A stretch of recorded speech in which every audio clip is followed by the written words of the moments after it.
ville de Limoges a renouvelé pour la 3e édition donc, ce concours donc, qui valorise le travail donc, des jardiniers sur les parcelles. Et donc à la fin donc, de ce passage, donc, il y a des notations, donc un classement et donc sur chaque site il y a 3 vainqueurs. Et ces vainqueurs se verront remettre cette année un panier avec différents lots, donc des outils à main, des graines. Donc on met à peu près 280 parcelles sur les 4 sites. Donc 4 sites, les jardins familiaux donc de la Bâtide, Beaubreuil, Val d'Ozette, Saint-Lazare. Et donc sur chaque site, il y a un président qui gère donc le respect sur son site. Et la présidence de Jardin de Beaubreuil, c'est surtout faire en sorte que tous les jardiniers soient, arrivent à communiquer ensemble, qu'il y ait un partage, parce que nous avons des communautés assez variées sur le site, qui demandent beaucoup d'écoute, beaucoup d'attention et je dirais de respect. C'est presque de l'économie sociale et solidaire parce que c'est tout en autogestion. Il y a un président d'association qui s'occupe de chaque secteur. Chacun peut participer, chacun a une voix délibérative. Donc il n'y a pas d'obligation, j'allais dire, d'inscription au sens strict du terme. Il n'y a qu'une somme modique qui est demandée. Donc non, c'est vraiment intéressant. C'est vraiment de l'autogestion. Et puis il y a aussi du partage parce que les services des espaces verts participent aussi en échangeant des compétences, en venant expliquer telle ou telle façon de cultiver les plantes. Donc c'est vraiment de l'échange, c'est vraiment de la relation humaine au premier sens du terme. Nous, on est là en tant que conseil.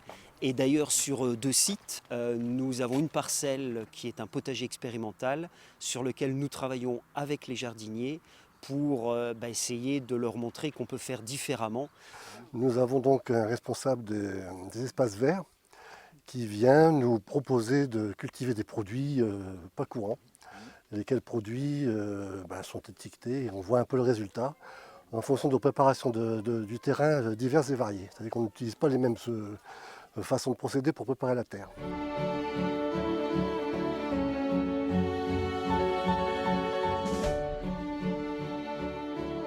Les jardins ont été conçus pour favoriser la rencontre entre les gens, c'est-à-dire que les parcelles ne sont pas clôturées, justement pour que les gens ne soient pas chacun chez soi comme on est dans son appartement, mais effectivement favoriser les contacts entre les gens et entre les cultures, puisqu'on a la chance, et je pense qu'il faut bien utiliser ce terme de chance, d'avoir diverses origines culturelles sur ces jardins, donc ça permet des échanges, parce qu'on ne cultive pas les mêmes plantes, on ne cultive pas de la même façon, et ça me semble très intéressant.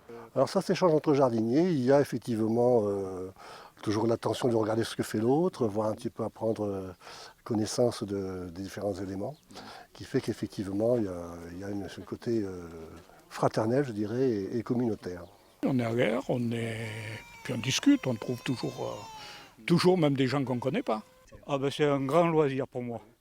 Parce qu'en tant qu'à la retraite, c'est une passion, et puis j'ai toujours été passionné depuis tant même.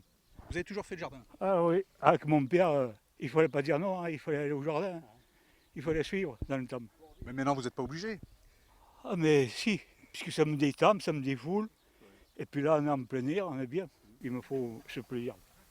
La pêche, le jardin, c'est mon seul plaisir. Passer du temps pour manger un truc bio, et voilà quoi.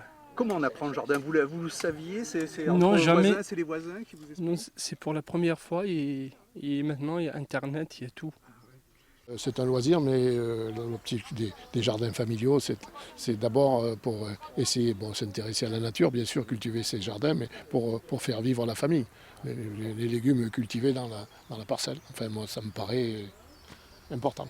Je suis ancien exploitant agricole, alors voilà, c'est l'amour de la terre. Ah oui, vous L'amour connaissez, de la terre, voilà, l'amour de la terre.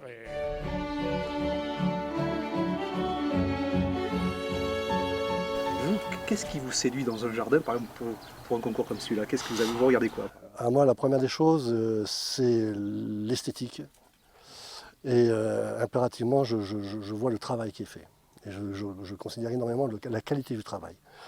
Il y a des personnes que je vois, en peu de temps, ont fait des travaux extraordinaires et arrivent à avoir là aussi la récompense de leur travail. La présentation générale du jardin Et effectivement, la mixité des cultures et l'aspect embellissement, donc le fleurissement, puisqu'il y a effectivement un certain nombre de jardiniers qui n'utilisent pas ce jardin que comme un potager, mais en profitent pour faire quelques cultures florales. Diversité, mais aussi l'avancée par rapport à la température et à la saison. C'est assez saisonnier tout ça. Mais là, cette année, c'est difficile parce que le printemps n'a pas été terrible.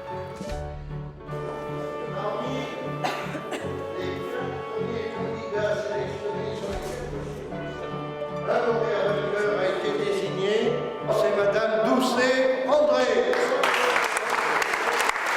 On se défoule, ça fait du sport et on a le plaisir de cueillir ses légumes, c'est génial. Moi je fais le jardin pour moi, des bons légumes et puis c'est mes légumes à moi, c'est moi qui les ai fait pousser, ça a une certaine valeur en fait.